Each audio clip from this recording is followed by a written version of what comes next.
In a lush, green forest lived Monkey and baby elephant. Monkey loved swinging from tree to tree. Baby elephant admired Monkey's agility and grace. One day, they discovered a sparkling hidden cave.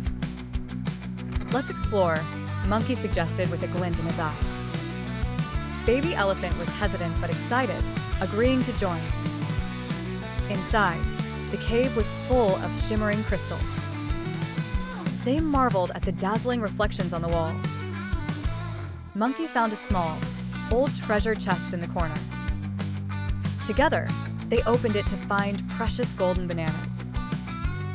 Monkey jumped with joy, while baby elephant trumpeted happily. They decided to share their treasure with the forest folk. The forest animals gathered, amazed by Monkey and elephant's find. Friendship grew stronger among all, sharing happiness and fun. Monkey and baby elephant's adventure became the tale of the forest. Every animal cherished the story of bravery and friendship.